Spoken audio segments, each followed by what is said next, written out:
That's what I'm saying, it's incoherent what you're saying. Because there was a period of time when time wasn't there. Is that what you're saying to me? No. Then what you're saying? No, I'm saying the creator. So prior to time, outside, I'm saying the creator is outside of the time dynamic. So was time created? Yes. Okay, so when was time created? Right. I mean, you can't even mention when. That's a funny question. Yeah, I'm saying that it doesn't make sense. So you can't talk about it. It's incoherent. That's what I'm saying. No, you can talk about something and understand it quite simply, because understanding what is time, right? We move within time. So, for instance, we're talking now. Yes. Now, one word, one thought, one action is built upon another. Yes. That happens within a time, right? As I understand the creator is outside of that, because there is no past, present, or future with him. And God changes in his scheme. Okay, no. Can I just qualify? Changes. Remember, Okay. we established God changes. Can I qualify? Okay, that makes sense. No, can I qualify? You have to qualify things. Yeah, I understand. I don't hold to God having intrinsic change. He doesn't intrinsically change. You said he became the creator. No, can I say something? He extrinsically changes, because when you create something, you now have a relation to that created thing. You have to have the attribute of being able to create. You can't just be a blank canvas. So you have to be the creator in terms of his potentiality before he creates. And you would deny. Well, number one, God can't have potentialities. He can. In traditional thought, God is simple. He's pure actus You're purus. invoking traditional thought and then No, but I'm just saying, rejecting it. I'm saying you're contradicting what you're saying. If we are looking at Islamically here, I'm not going with Christian but thought. even Islamically, they hold to the simplicity of God, divine simplicity. They hold to the attributes of God.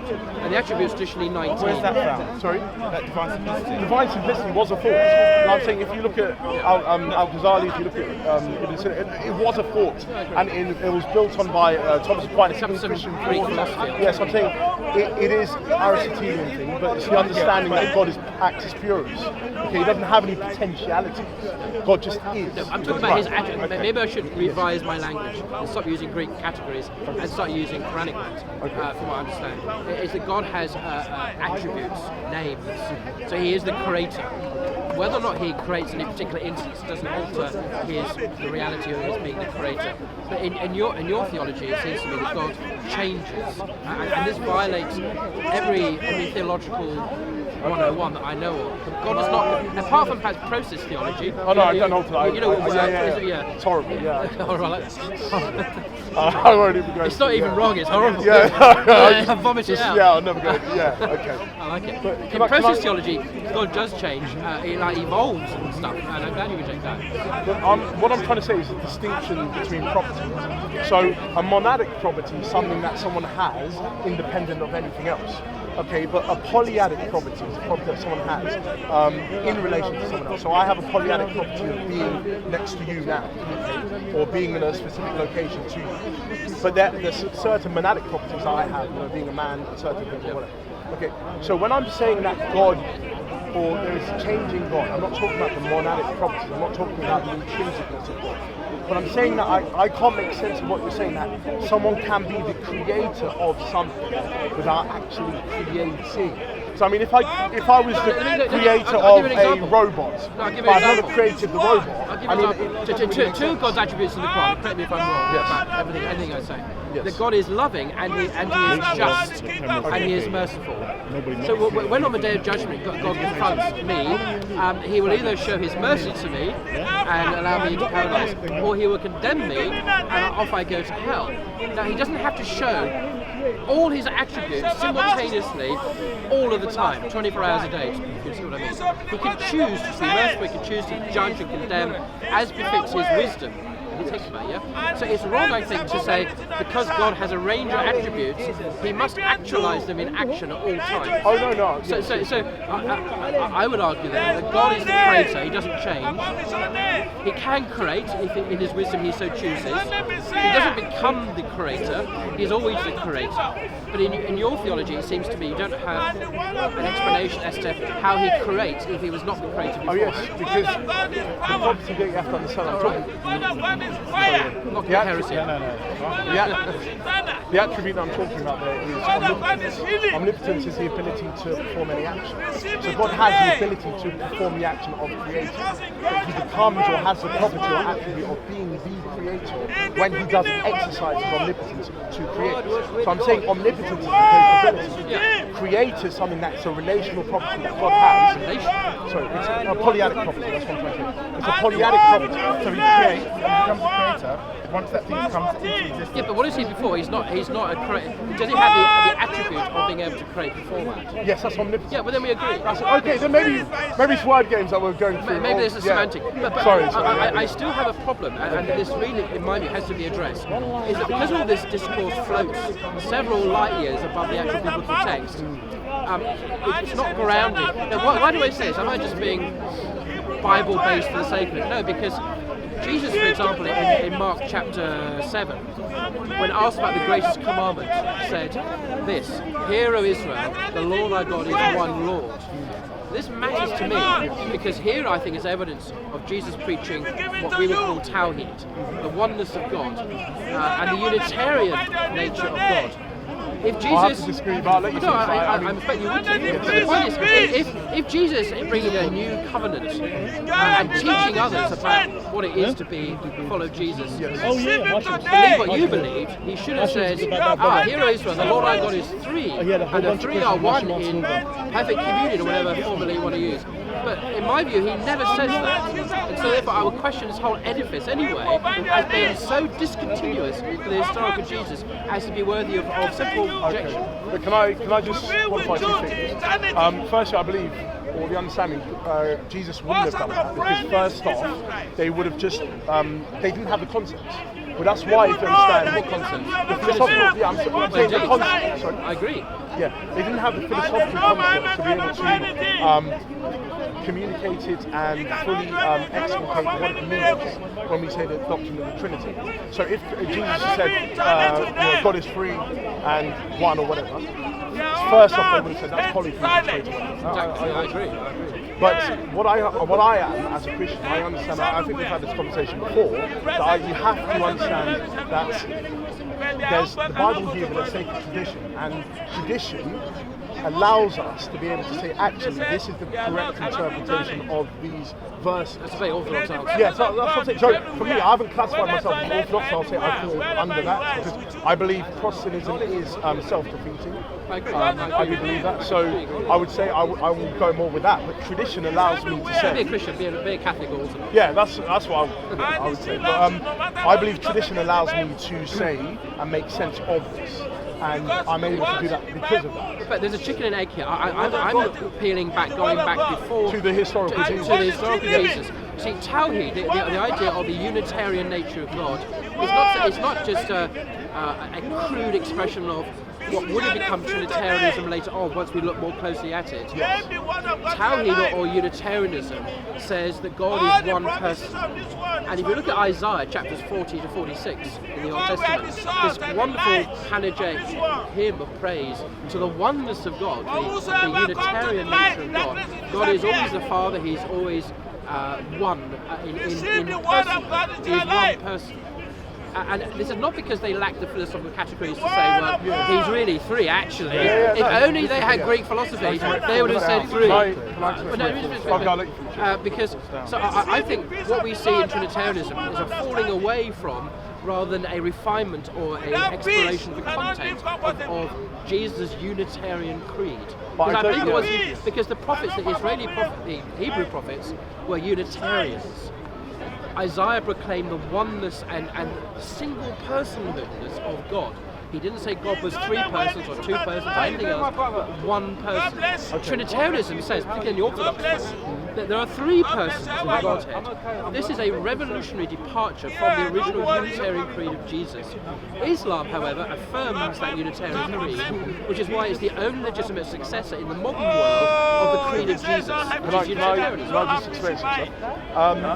I have to disagree with you with saying that the Shema or the creed that Jesus would have said to the Jews was talking about one person. Because also, I would definitely say that. Because, okay, can you say to me when personality or personhood actually came into the understanding and the way that we use it? Because you're making it sound like, no, you're making it sound like the concept of personhood let me itself. answer. Can I just? Oh, okay. let me I thought you asked me, okay. Sorry. Maybe I'm rolling. Sorry, I'll just. Go on a roll, sir. Go on a roll. Yeah. So the concept of personhood. I think that you are sort of saying that we have that concept and you're just reading it straight into the text and saying, actually, one person, the way we're talking about it. The creed that we've understood and Christian history, because I would say, if you look at the work of like Larry Hurtado, his book, Lord Jesus Christ, which is actually quite a significant book, they would say that definitely the worship or the high Christology that is in Christianity started from the beginning. And so there was maybe a binitarianism, maybe not fully Trinitarianism, I'd say, but there was a binitarianism. It's not Trinitarianism. Okay, but there was a binitarianism, there was a divinity of Jesus that started from the onset of early Christianity. Yes, and so when you say Jesus was talking about a Unitarian, then you have to have a problem with that high Christology that was developing from the beginning. The first part, you raise a whole new issue here. Sorry, with her to do with Christology. Bloody hell, I've got to deal with this as well now. Yeah, sorry. In the Hebrew prophets, they talk about the God being the Father, who has a single will. The pronouns used of God are always He. So He thinks it's not they. When people address God, they don't say, or talk about God, they don't say, what do they think? It's always, what does He think? A singular pronoun, a singular person, who is always identified as the Father, never identified as anything else. So, coming to the Hurtado question, I think he raised a good point, so I don't want to say just everything he says, but this is quite challenging to Christianity, because divine language was used of beings other than Yahweh in the history of Judaism. For example, in Psalm 45 verses 6 and 7, the king is the coronation song. The king is addressed as Elohim, as God. If you look at modern translations, it's addressing the king, God. Other examples are in Isaiah chapter 6, chapter 9, where Hezekiah is addressed as God. Melchizedek in the Dead Sea Scrolls, another perhaps quixotic example, is called Elohim, because it says in the Bible that he is without beginning of days, but end of days, and so on. So he's addressed as God. In Psalm 110 as well, the Lord said to my Lord. So these psalms and other texts, originally in their original historical context, were not referring to Jesus, they were referring to other human beings. So Psalm 82, ye shall be as gods. The judges of Israel are referred to as gods, and Jesus quotes that in John chapter 10. I could talk about Genesis chapter 9, where the sons of God, divine beings. So what I'm trying to say is that there's a hierarchy. That's not a bomb, is it? Celebrity. As per usual. This is my fundamentalist friend who's about to blow me up. Kufar. What's I going to say? So the kind of binatarian, black-white kind of thing, there was God and there was man and nothing in between, it is a kind of a modern invention, and people like Hurtado are correctly refuting that with lots of historical evidence. So when, for example, in John's Gospel, John 20:28, where Thomas says to Jesus, my Lord and my God, we must remember that in the Jewish scriptures and other Jewish writings, David had been addressed as God. In Philo of Alexandria, Moses is called God and sits on God's throne next to him. In Philo of Alexandria was a Jewish Hellenistic chap in Alexandria, obviously. Probably one of the greatest of all the Hellenistic Jewish philosophers in the ancient world. And he called Moses God. Did he believe that he was Yahweh? Okay. No. It was an honorific title. So, can I just... I just finish off it. So, it is not enough to say that Jesus was accorded divine titles to suggest he's a person of the Trinity. That is a huge leap. What I would say is there are many other characters in the history of Judaism and in the Jewish scriptures and in the Dead Sea Scrolls who are accorded honorifically, I would argue. And just a final point here. In Domitian, in the Roman Emperor, one of his titles in Latin was Lord and God. So people address him as my Lord and God. I think it's quite popular in Greek, in John's Gospel. It was probably written at the same time as Domitian. That here we have John in a sense saying, Jesus is my Lord and my God, not Domitian. But the point is this, that I don't think anyone on earth thought that Domitian was Jupiter or Zeus. the Most High God. No one thought that of a Roman emperor. He was accorded divine status, but because there was a hierarchy of divine beings, all the way from the great uncaused God, all the way to Hercules, who's half man and half God. So it's prejudging the question when we say Jesus was accorded divine knowledge as to what we mean by that. Do we mean Jesus is Yahweh, or do we mean a subordinate lesser being? Okay, but still, that will cause a problem with the Unitarian picture. Because if Jesus is given that divine status, and let's say it wasn't Yahweh, it was a divine status, that still contradicts the Unitarian understanding that Jesus and the followers would have had. How does it contradict? Because the Unitarian understanding is saying that there is one God. Still one God. There's still. You see, this is to do with language here. If I say to my friend here, "Sir, you're looking absolutely divine today," am I saying that he's God? But are you referring? No, seriously. Are you referring? Yes. Or this apple tart is absolutely divine. Or Miss Piggy, Alfie, is absolutely divine. You're not making. You see, language is more. I go to the House of Lords and I say to Lord so and so, my Lord, how are you today? Am I saying he's the Lord God of Israel? No, but I'm still using kurios, the same word. But can I qualify a few things? How then? Because hotheos, God, is an ambiguous word. So then how can you, when we're looking at the New Testament, say, well, this is talking about Yahweh, and this is talking about a lesser being? Well, for start, the New Testament never mentions the word Yahweh. It's referencing the God. It's referencing the God of Israel. Right. So when is it referencing the God of Israel and referencing a lesser being? I think interpretation there is going to be a bit hazy. It is hazy, and you're right. I think because what happened was, because it was quite cloudy or hazy early on, later Christians seeking metaphysical clarity under pressure, arguably, of Greek philosophy, Greek concepts. So is this person of the same substance as God? Sought to clarify all this muddiness and put Jesus unambiguously in the Yahweh camp. But whereas before, I think all the orders of divinity, the layers of hierarchies which existed in the Hellenistic Judaism were all pushed Can aside. I just say, but when you look at Philippians 2, 5, 8, good example. But it talks about the form of God, and it talks about equal status with God. Then what's that there? That's read on. No, but he didn't. Shall I bring it out? The point about it, the reason I think it's an excellent example is because Jesus is accorded divine status by God. It says God exalted him. God did this. So you could still affirm a Unitarianism, if you like, of the one true God, but Jesus was exalted by that one true God to a status that he didn't have before. Jesus did not have that status before. The one true God gave it to him. So Christian will say, they do it all the time, Jesus is God, because it says, but he wasn't always God, and he was given that status by the one true God. Okay, but can I qualify this? I would say, well, if you understand the incarnation, the human nature, or the human person, or whatever, the human nature of God, that God the Son assumed, did not have that status. He didn't have it. And it was only given to him later. I think the reason I object to what you just said is because you're now bringing in Johannine incarnational Christology and applying it to Philippians, work by Paul, a different person. In other words, you're just conflating them all. Are you saying that the Pauline theology wouldn't have been similar to Johannine? I'm saying if you look at Philippians 2 carefully, he's not talking about an incarnation in the John sense of the Word becoming flesh. What he's saying is that Jesus was exalted to the highest place. At the name of Jesus, every knee shall bow. But it is God who gave him that status. It actually says it in verse. Can I read it? Let's do it. So,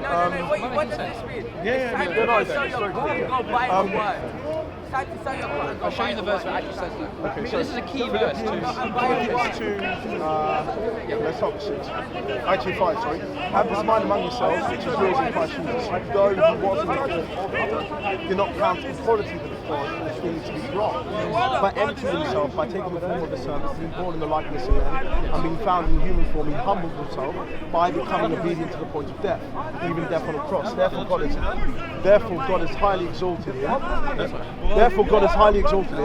and bestowed on him the name that is above every name, so that at the name of Jesus every knee shall bow in heaven and on earth, under earth, and every tongue confess that Jesus Christ is Lord, to the glory of God the Father.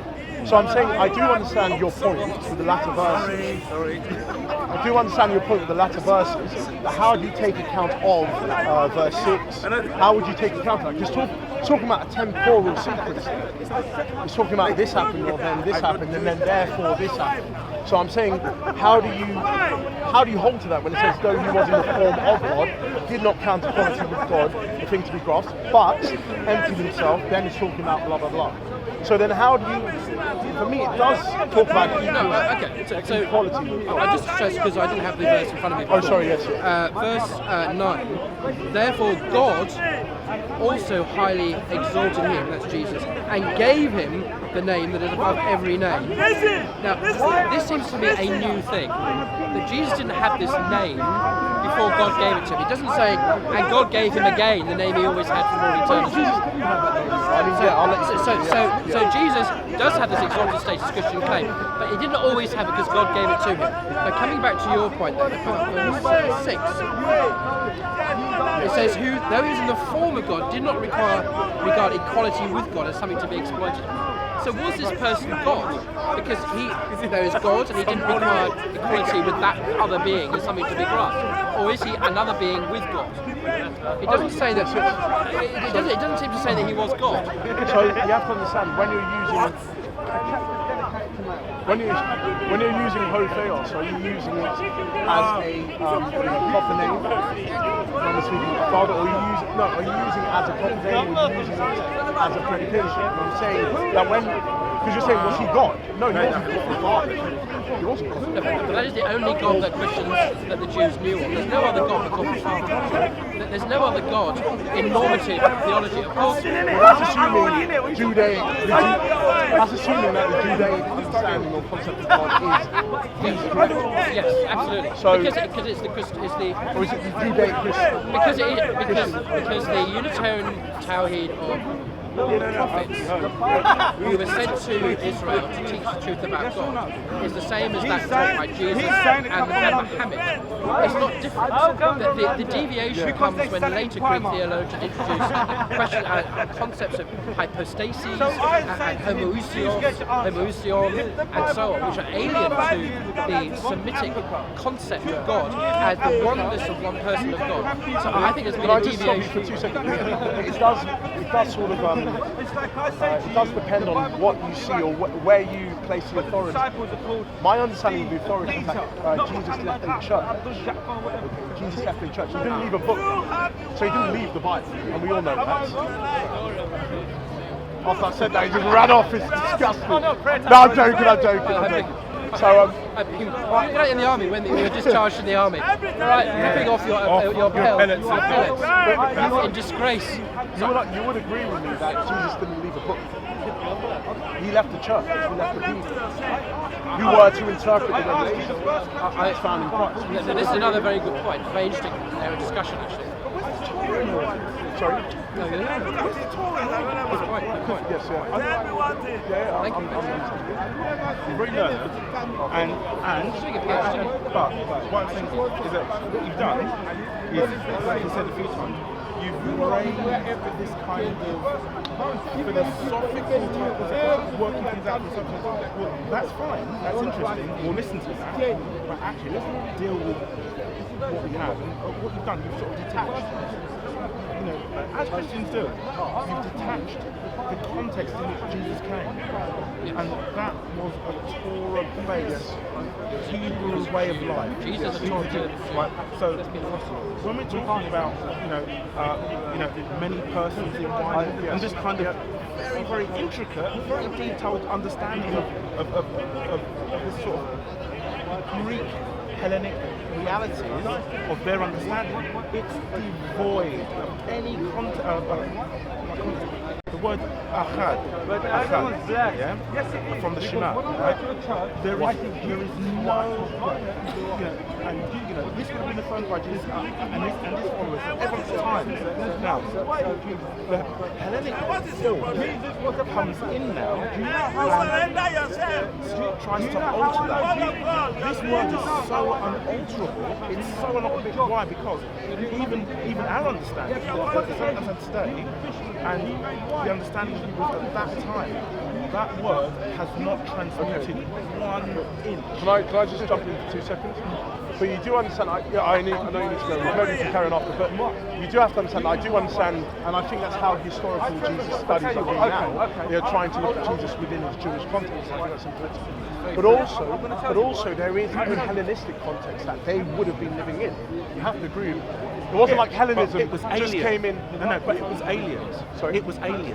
To the Judaic context, To the Semitic people. It was a foreign European philosophy, understanding, worldview. So therefore, trying to somehow use all those tools from the Hellenistic thought and philosophy to try and somehow make exegesis and understanding that particular point. It's almost like someone from China, right, going to America and trying to understand. He's speaking. American literature between 1850 to 1940, right? But that person using all of his Taoist, all of his, and so you could do that, and there is some benefit. There is some, but what good, what actual understanding you have or you get to would be. Okay. Virtually zero. I do agree with you, but I'm just saying that if you and I'm surprised. That's honest. But no, I do agree with you. And that can be a problem. But I'm saying that within. I'm not used to this. Oh no, I'm not. Okay. Yeah. Josh. Yeah. Your name will go down the annals of Dower history. I'm going The Christian who. I'm a bit confused. We'll carry on. Maybe we can carry on. We'll carry on. Yeah. We'll carry on. And there's one left now. I'm saying, if you, and I think it's important looking at that Judaic understanding of God, but I'm trying to say that if we are going to, because even using the term God is all powerful, what does it mean when we say God is all powerful? We are going to be always falling into that Greek understanding of what it means to be all powerful, because you bring it up, if not, yeah, jump on me and tell me. It's there in the Quran. It's not. I want to come back to your idea about the church, post-founding a church. Oh, okay, yes. Because we didn't really address that. I think it's a really important point. Okay. As my friend said, historical research these days has pretty much agreed that Jesus was a Torah observant Jew. Yes, I agree with you. So he wasn't a Christian. He wasn't. I'm saying he wasn't a Christian. It's impossible he couldn't be a Christian. Right. Yeah. And so he didn't eat pork, and he upheld the law. And Matthew's gospel most clearly represents that understanding. So Matthew 23 verses 1 to 4 had Jesus say to his disciples, the scribes and the Pharisees sit on Moses' seat. Therefore, do whatever they tell you, but do not do as they do, for they do not practice what they preach. So Jesus preaching a kind of renewal movement within Judaism. Yes. This may sound trite until we realise the corollary of this, which is that Jesus was not founding a new religion. Oh, I agree with you. Right. So the religion, Jesus was a Jew preaching Judaism to Jews, but this sits very uncomfortably with pretty much soon after that. If you look at the writings of just Galatians, Antioch, and the letter of the Epistle of Barnabas and others, where Judaism has become anathematized. And Ignatius of Antioch, writing on the turn of the 2nd century, criticizes in very strong terms those Christians who want to follow Jesus by obeying the law as well. And he says, we follow Christianity, not Judaism. So Ignatius of Antioch is a great saint in the Orthodox Church, and in all the churches he's recognised as a saint. And he's very, very early as well, in the 1st century, born in the 1st century. And yet what he preaches is clearly quite different from the renewed Judaism that virtually all historians agree that Jesus himself was about. Now, as regards the church, and this for me gets particularly interesting when you look at the history of this, who was the head of the church in Jerusalem after Jesus died? James. It was James the Just, who was a brother of Jesus. And several historical records, ranging from Josephus' works to Eusebius' work quoted in Eusebius, say that James was elected or appointed by the apostles themselves. So he's no mere maverick, a collective authority. What was the religion that James, who was the head of that until the 60s, 70s AD, what was James's religion? What did he follow? What did he follow personally? Yes. What did he preach and follow? I would say Judaism. Precisely right. I would say Judaism. And Josephus, in his, because he was a contemporary of James and Jesus, he says that James was called James the Just by the Jews. he was famed for his Torah observance, which is extraordinary. When you think that at the same time we have Paul, who was hated by many Jews, they tried to kill him because certain statements of Paul in Galatians and Ephesians 2:5, for example, Paul says that he, God, or Jesus rather, has abolished the law and its commandments and ordinances. That's a quote from Ephesians 2:15. James, however, clearly practiced taught a very different kind of faith. Can I jump in just for 2 seconds? So, in fact, let me just finish on my point because I haven't reached the point of always waffle. The point is that when we say Jesus left the church, we have to say, but many scholars have noticed there are different kinds of Christianities, plural. There's the kind of Hellenistic Christianity, Jewish Hellenistic Christianity, there's the so-called Christianity of, which is basically a Jewish sect within Judaism, of James and the Jewish Christians, and so on. It's not monolithic at all. And so the original orthodoxy of the church after Jesus was simply Judaism. But when we go to the late 1st and 2nd century, Judaism had become anathematized, and the parent is murdered, if you like, by the offspring. Gentiles killed. Okay, can I jump in? I don't think it's Judaism simpliciter, it's just Judaism as we understand it. Because you have to understand, well, what was the core of the message they were preaching? Maybe let's leave the Trinity to the side. Torah. No, but not even just that. It was the Messiah has come. That the resurrection has occurred before it was supposed to. And so if we understand now, they're saying that no, Judaism or true Judaism now is focused on the Messiah, Jesus. He is the Christ. And so the understanding there is that it's not just Judaism, because you can say, oh, it's Judaism, and people are going to think, well, that's what, the Judaism that they're doing now. And no, it wasn't that. It was a specific messianic movement within Judaism, which held to, which was that Jesus had resurrected from the dead and he has been exalted to the status of the Messiah. I agree with what you're saying, but I would say, because I didn't have a chance, because I could say so much that I didn't say, that like Christianity is plural in the 1st century, no, Judaism is plural. I agree. So Judaism could be found, for example, in the writings of Philo of Alexandria, who was a contemporary of Jesus, a very Hellenistic, expressing Platonic categories. So Moses was like a Greek philosopher on the one hand, and then you can go to the Dead Sea Scrolls, the Qumran community, who were a Puritan apocalyptic sect who had divorced themselves from Jerusalem because it was seen as impure. I mean, there are many different, it's like Islam today. You have Salafis, and you have the liberals, and the modernists, you have people who accommodate with the age, and the rigorists who don't. Very diverse.